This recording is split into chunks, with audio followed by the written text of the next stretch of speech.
मैं हूं आलिया, आप देख रहे हैं ब्रेकिंग बैरियर्स। आप सबको अपने प्रोग्राम में वेलकम करती हूँ।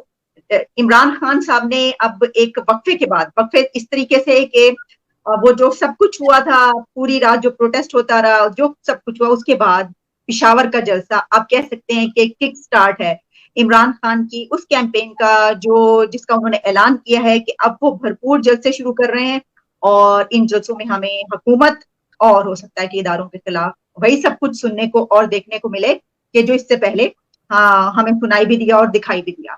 तो पिशावर का जलसा जो है उससे उन्होंने आगाज किया, स्टार्ट किया, और उसका उन्होंने बहुत सारी बातें की। और जलसे की जो गैदरिंग है, अच्छा क्राउड था, लेकिन कहा यह जा रहा है कि पिशावर में वो इससे बहुत बड़ा जलसा कर सकते थे, क्योंकि एक तो पिशावर उनका होम ग्राउंड, और फिर ये कि जो हालात बन चुके थे उसके बाद। इस पर गुफ्तगू करने के लिए मेरे साथ मौजूद हैं सीजन पॉलिटिशियन हैं, अमेरिका से, वॉशिंगटन डीसी से मुझे ज्वाइन कर रहे हैं, सीनियर पॉलिटिकल एनालिस्ट हैं साजिद डार साहब। साजिद डार साहब, thank you so much for joining my show. My pleasure. Sir, ये जलसा आप सब लोग इसका इंतजार कर रहे थे कि इमरान खान क्या कहते हैं, और बहुत बहुत इंपॉर्टेंट इसलिए था कि देखना चाह रहे थे कि क्या इमरान खान ने जो एक स्ट्रेटेजी बनाई है, जो हमने प्रोटेस्ट के दौरान होते देखा, वही सब कुछ होगा। आपने आज जो ये जलसा हुआ है, इस जलसे से आपने क्या कंक्लूजन निकाला है? इसमें आलिया, जो मैं समझता हूं कि खान साहब ने इसमें जो मुझे नजर आया, गुस्सा, अना, धमकियां, तशद्दुद के वादे, तोड़ फोड़ के वादे, इसमें मुझे, अगर वो एक मैच्योर सीजन पॉलिटिशियन होते तो आज कुछ एडमिट करते अपनी गलतियों को। आज वो लोगों को ये बताते मुझसे ये गलतियां हुई हैं, आगे मैं ये नहीं करूंगा। लेकिन आज अफसोस, उन्होंने कई दफा रेड लाइन क्रॉस की। रेड लाइन क्रॉस करने से मुराद ये है कि उन्होंने अपने एटॉमिक एसेट्स के बारे में बात की, जो कि उन्हें पब्लिक में इस तरह नहीं करनी चाहिए थी। बार बार अमेरिका को धमकियां देने की कोशिश की उन्होंने, ये भी ज्यादती की उन्होंने। और जो लफ्ज उन्होंने इस्तेमाल किया कि हम जबरदस्ती इलेक्शन कराएंगे, भाई how can you do that? जमहूरियत में जबरदस्ती नहीं होता भाई। जमहूरियत और सियासत में दंगा मुश्ती और तोड़ फोड़ और तशद्दुद की कोई गुंजाइश नहीं है। बार बार उन्होंने कहा कि मेरे साथ सड़कों पर निकलो पाकिस्तानियों।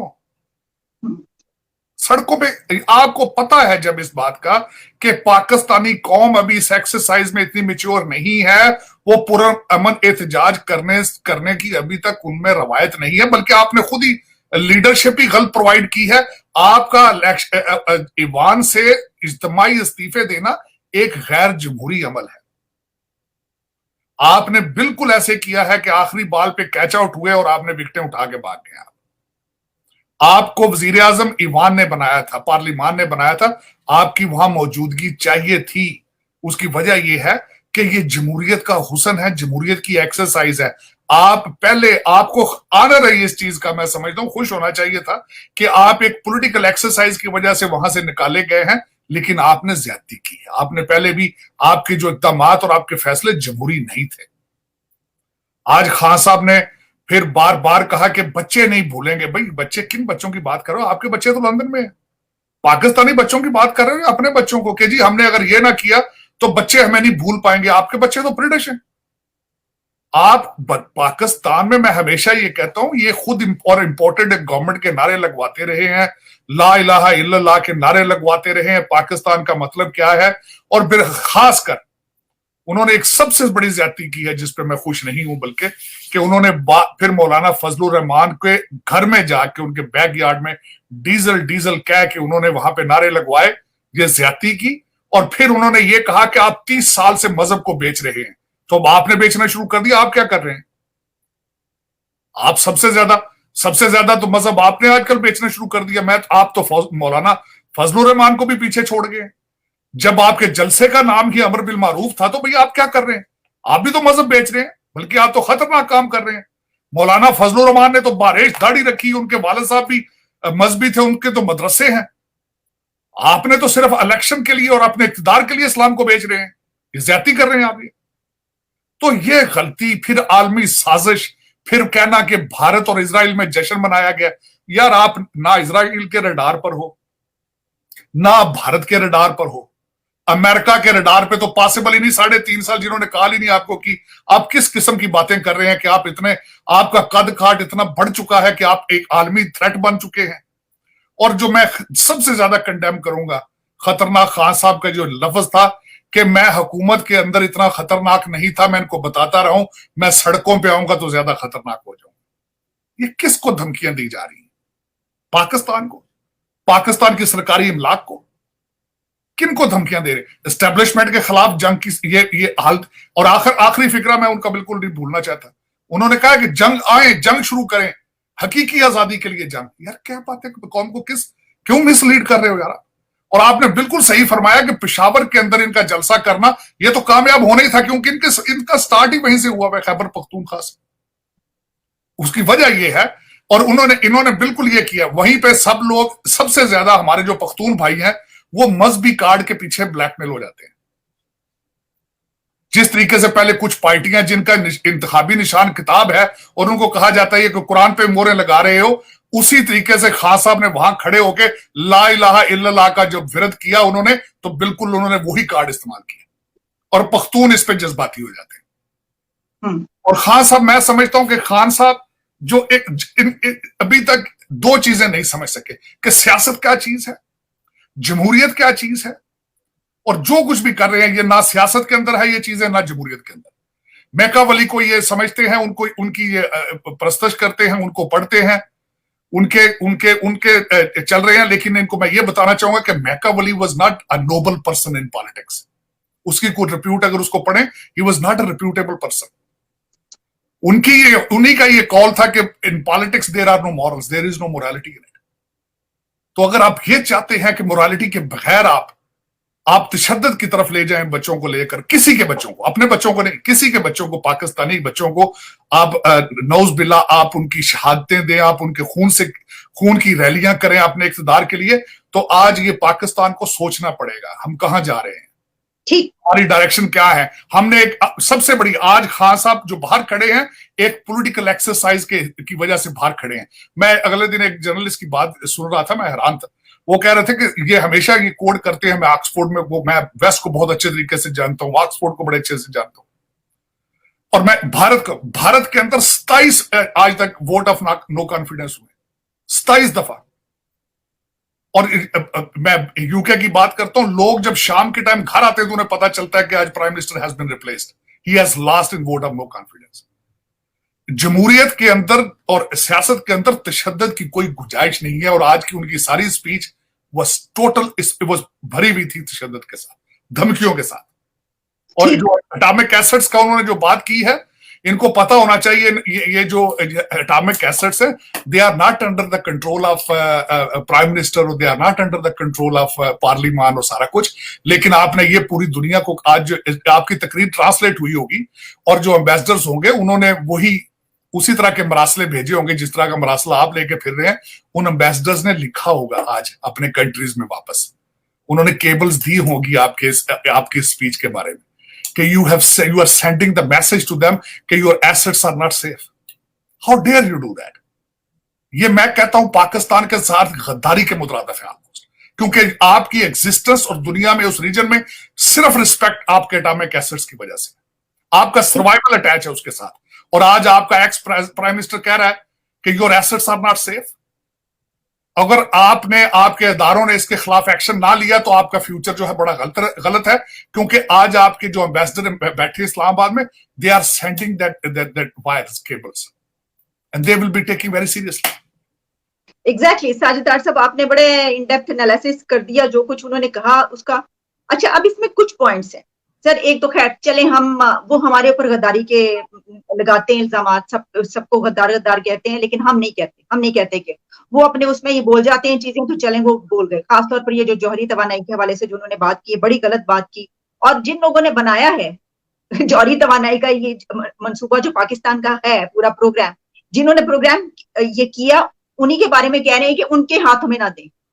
This is unbelievable. अच्छा सर, इसमें उन्होंने, खान साहब ने जो ये बात की, उन्होंने कहा कि मैं अदालत से पूछता हूं कि रात को अदालतें लगाई, आखिर मेरा क्या जुर्म था, मैंने तो कोई जुर्म नहीं तोड़ा। तो आपको लगता है कि वो डिनाइल मोड में है क्योंकि उन्होंने तो आइन तोड़ा? और आइन तोड़ने के बाद ये कह रहे हैं कि मेरा क्या जुर्म था, रात को अदालत क्यों लगाई?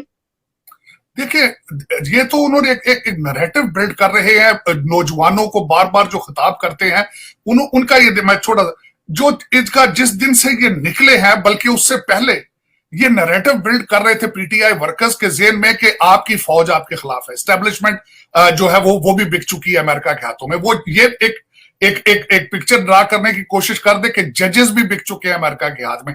आज बार बार उन्होंने जलसे में अमेरिका की गुलामी के नाम लिए, उन्होंने कहा कि अमेरिका साजिश है जिनकी वजह से मैं निकला हूं।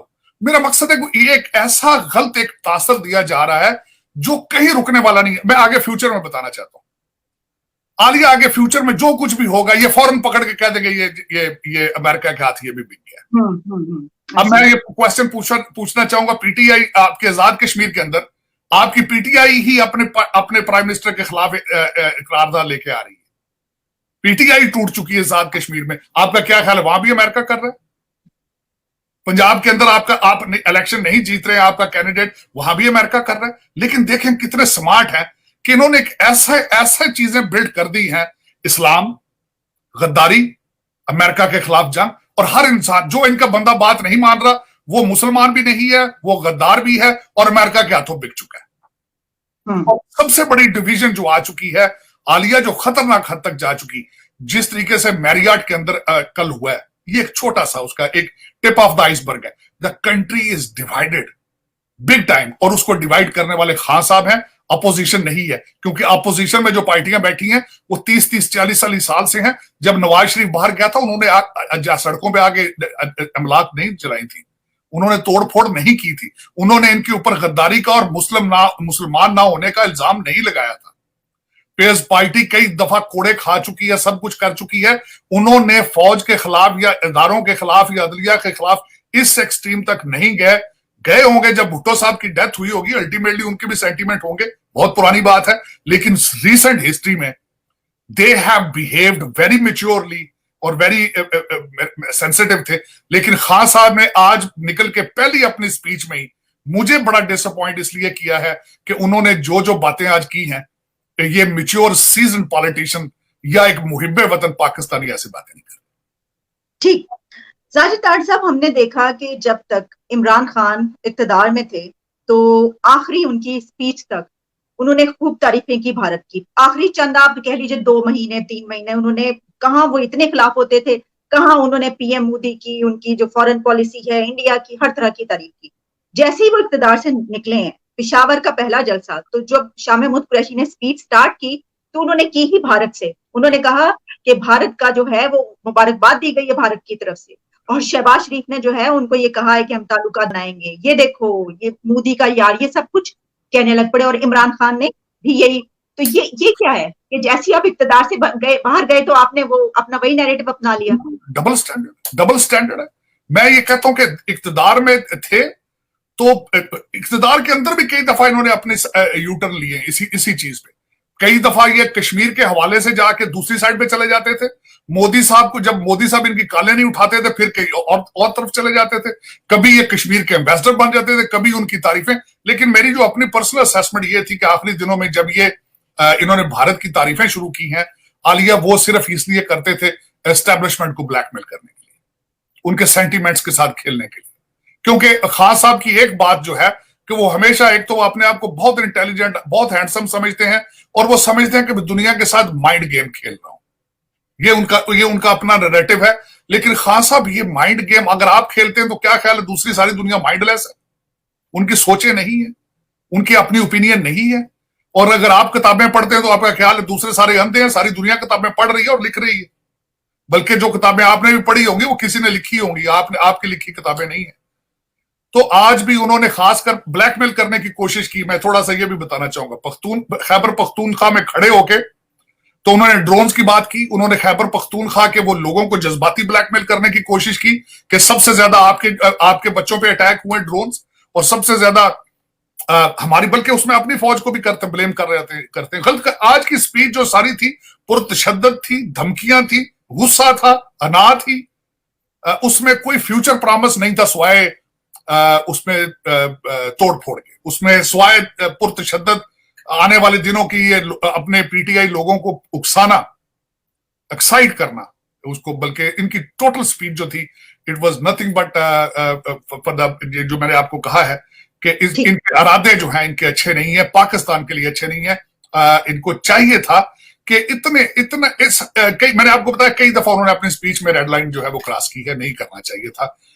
अगर मैं पॉलिटिकल वर्कर हूं, मैं नहीं समझता कि आप इस तरह की बातें करेंगे, लोगों को एक्साइट करेंगे, उनके जज्बात से खेलेंगे, मजहब को ब्लैकमेल करेंगे, अपने जो एसेट्स हैं उनके बारे में इस तरह की बातें करेंगे, अपने अदलिया के बारे में ऐसी बातें करेंगे। ये सारी चीजें अगर बॉटम लाइन देखा जाए तो इसमें पाकिस्तान के लिए भलाई नजर नहीं आ रही। ठीक, अच्छा साजिद तार साहब, एक बात कही जा रही है, लिखी जा रही है, तो मैं आपसे पूछ लेती हूँ कि ये कहा जा रहा है कि जो इमरान खान ने जो नैरेटिव अपनाया है, देखिए ना, एक तरफ तो ये है कि हम ये सोच सकते हैं कि ठीक है, वो अगर अपनी भरपूर एक कैंपेन चलाएंगे तो फिर हो सकता है कि उनको जितनी सपोर्ट उन्होंने दिखाई है अपनी प्रोटेस्ट करके उस दिन, तो वो अगले इंतखाबात जो है ये जो आने वाली है जीत जाए। लेकिन दूसरी तरफ ये कहा जा रहा है कि जो उनका नैरेटिव उन्होंने अडॉप्ट किया है वो उनको दूसरा अल्ताफ हुसैन ना बना दे, यानी ये कि ऐसा ना हो कि इस वजह से उनको जो है वो वॉश आउट कर दिया जाए। तो आप इसके ऊपर क्या कहना चाहेंगे? और साथ में ये भी मैं पूछूंगी कि क्या किसी पॉलिटिशियन को, बेशक वो जाहिर है कि इस हद तक अगर पहुंच भी जाते हैं, इमरान खान कुछ ऐसा करते हैं, लेकिन वाइप आउट तो नहीं किया जाना चाहिए? नहीं, वाइप आउट नहीं, लेकिन इस चीज का सख्ती से नोटिस जरूर लेना चाहिए। और बिल्कुल आपका मैं इस आइडिया से सम हाउ एग्री करूंगा आज की स्पीच के बाद, खासकर कि जो डायरेक्शंस इनकी हैं वो डायरेक्शंस बिल्कुल इल्ताफ हुसैन वाली हैं, क्योंकि इनका आज की speech was anti Pakistan, it was not in favour of Pakistan. तो उसमें इनको सबसे बड़ा बात ये, आलिया, इनको थोड़ी सी वेकअप कॉल होनी चाहिए, क्योंकि इनके पास पहले लाइसेंस था। लाइसेंस ये था कि जिस तरीके से प्रोजेक्ट इमरान लाया गया था, तो इनके वुजरा और इनके एडवाइजर, वो जो उनके पास ये लाइसेंस था कि जिसकी मर्जी बेइज्जती कर दें, जो मर्जी कह दें। अब जिस तरह आपने आज कहा, मैंने अगले दिन स्पीच सुनी एक फेडरल मिनिस्टर की जो उन्होंने रावलपिंडी से की, वो भी बड़ी पुरतशद्दद थी, उन्होंने भी अपनी स्पीच में कई दफा रेड लाइन को क्रॉस किया। इनको बताना चाहिए कि you are normal politician now, आपके पास कोई स्पेशल लाइसेंस नहीं है। आप जिस तरह पहले लाडले थे, जिस तरह आपकी नैपियां तब्दील हुई हैं 3.5 साल, no more, you are on the street, but first, state of Pakistan is supreme, constitution of Pakistan is supreme, you are politician or stay within the boundary lines। आप बिल्कुल बाउंड्री लाइन क्रॉस ना करें। आज उन्होंने cross की है, और अगर इसी डायरेक्शन पे गए तो हिज फ्यूचर इज दो चीजें। पहले जब ये गवर्नमेंट के अंदर थे तो मैं हमेशा ये कहता था इनकी डायरेक्शन अफगानिस्तान है। उसकी वजह यह है कि इन्होंने जिस तरीके से इस्लाम का टर्न लेके लोगों को ब्लैकमेल किया, वो अच्छा नहीं था। लेकिन आज इनकी डायरेक्शन बिल्कुल एमक्यूएम वाली है, एमक्यूएम वाली नहीं है, इनकी डायरेक्शन इल्ताफ हुसैन वाली। क्योंकि देखें, पाकिस्तान नहीं है तो फिर कुछ भी नहीं है। पाकिस्तान का आइन, पाकिस्तान के इदारे, दे आर सुप्रीम। और पॉलिटिक्स करो भाई, पॉलिटिक्स करो। आप ये ना पुरतशद्दद सोचे नहीं होनी चाहिए। कौम को तशद्दद की तरफ ले जाना, मुजाहरे और तोड़ फोड़ ये एक्साइट करना, this is not good, it's not. अच्छा साजिद तार साहब, आखिरी सवाल मेरा आपसे होगा, ये जो हम बात कर रहे हैं, आपने जो ये बात की, ठीक है, मुझे ये मैं तो अभी भी यही बात कहूंगी कि जितने भी पॉलिटिशियंस जो हैं, जब उनको वाइप आउट करने की कोशिश की गई, उनकी गलतियां हैं, ये बात अपनी जगह पर, लेकिन फिर भी उसके बाद जो गंभीर सूरत हाल मजीद हो जाती है, बढ़ जाती है, वो अच्छा नहीं होता पॉलिटिशियंस को ये करना। तो उनको समझाने का, लेकिन समझाया कैसे जाए, जो आप बात कह रहे हैं। मुझे ये बताइए कि इनके साथ शाह महमूद कुरैशी हैं, जैसे वो कितने सीनियर हैं पॉलिटिशियन, और कुछ लोग इनके साथ, वो इनको क्या नहीं समझा रहे कि खान साहब, ये जिस तरफ आप बढ़ रहे हैं, जिस तरफ आप जा रहे हैं, ये तो खत्म हो जाएगी पार्टी भी, आप भी, जो कुछ होगा जिस तरह देखा जा रहा है आपको, वो क्यों नहीं समझा रहे? नहीं समझा रहे, उसकी मैं थोड़ी सी गुजारिश करना चाहूंगा। जो मेरी ऑब्जर्वेशन है, जब इन्होंने इस्तीफों की बात की तो उस वक्त इनके कई जो एडवाइजर थे वो इस्तीफों के हक में नहीं थे। पीटीआई के अंदर से ही कई आवाजें इनके खिलाफ उठ रही हैं। तो मैं 3-4 चीजें, एक तो पहला महीना जो है पूरा मोमेंटम सेट करेगा। 1 महीना इसके अंदर पता चल जाएगा ये क्या हो रहा है। ये पूरा, वो कहते हैं ना, डस्ट सेटल होगी, तो 1 महीने में आगे मोमेंटम सेट होगा कि इलेक्शन कब होने हैं, इनका रोल क्या है, अपोजिशन क्या कर रही है, वो काउंटर करेंगे चीजों को। मेरे ख्याल में इट विल टेक 1 मंथ। अब दूसरी बात जो मेरी प्रेडिक्शन ये है कि अगर इलेक्शन 3 या 4 महीने के अंदर नहीं होते तो पीटीआई के लिए बहुत ज्यादा नुकसान है। वही वाइप आउट होने वाली बात है। फिर ये वाइप आउट होना शुरू हो जाएंगे 3 या 4 महीने बाद, जो कि इलेक्शन नहीं होंगे। इलेक्शन होंगे 2023 में। This is what the signal coming from the Shahbaz Sharif camp. और अगर 2023 तक जाते हैं, उसका क्या होगा, उसका मैं अभी प्रेडिक्शन ये करना चाहूंगा कि 20-25 एमएनए तो छोड़ चुके हैं, इस्तीफे मांगे हैं। मेरी इंफॉर्मेशन के हिसाब से 20-25 एमएनए और टूटने वाले हैं, वो रिजाइन नहीं करेंगे। 100 से कुछ कम जो लोग होंगे वो रिजाइन करेंगे और उनकी जगह जिमनी इलेक्शन होंगे, और इलेक्शन वही जीतता है जो जिसके पास हुकूमती मशीनरी होती है। तो ये वाइप आउट होकर जब ये दोबारा इलेक्शनों में अब आएंगे 2023 में, तो इनके पास मेरे ख्याल में मैक्सिमम 15 से 25 एमएनए होंगे, ना 3 में, ना 13 में, ना खिचड़ी, ना कुछ। मेरे कहते ना, मेरे ख्याल में तो अब वो कहते ना, वो दिन गए जब खलील मियां फाख्ता उड़ाया करते थे। मेरे ख्याल में तो अब ये सिचुएशन है। उसकी वजह यह है कि जो अगले दिन हमारी इस्टेब्लिशमेंट की मीटिंग हुई है, उन्होंने भी नोटिस ले लिया है। जिस तरीके से इनके बच्चे जो हैं वो सोशल मीडिया के ऊपर जो कुछ कर रहे हैं, उसका भी नोटिस लिया जा चुका है। ये हर दूसरे लीडर की, इंस्टीट्यूशन की करैक्टर असैसिनेशन करने की इनको आदत पड़ चुकी है। ये रुकनी चाहिए, ये रुकेगी। साहब, आपको मैं सॉरी फॉर इंटरप्शन, वो ये भी बता दूं कि जो इनके ऊपर गद्दारी का मुकदमा एक हुआ है, जिसकी जो फैसला है वो महफूज कर लिया गया। बिल्कुल, वो फैसला, वो भी फॉरेन फंडिंग का केस आएगा। बहुत ज्यादा केस आ रहे हैं। आज खान साहब ने बड़ा कुछ किया, लेकिन उन्होंने फरा बीबी का कोई नाम नहीं लिया है। उनके शवाहिद सामने आ रहे हैं। उनके इलेक्शन गोशवारे 97 करोड़ रुपए की प्रॉपर्टी।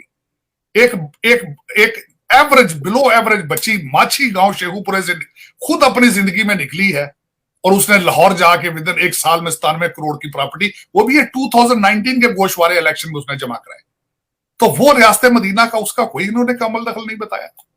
देखें करैक्टर किस तरीके से सामने लोगों के खड़े होके तो इस्लाम को बेचना, और जब अपना सर, उनके जो हस्बैंड है ना फरा के, तो वो उन्होंने जब ये सब सुना तो उन्होंने कहा मीडिया पर आकर के, ये तो उसको बड़ा देर से शौक है, इतनी महंगी महंगी चीजें आप लोगों के लिए महंगी है, हमारे लिए कोई महंगी नहीं है ये चीजें, अगर उन्होंने कई करोड़ का बैग ले लिया तो। उनकी स्टोरियां तो देखें, गुजरावाला से तो निकल आया, सारा कुछ निकल रहा है, और ये अभी बिगिनिंग है। ये अभी एक इंसान की बिगिनिंग है।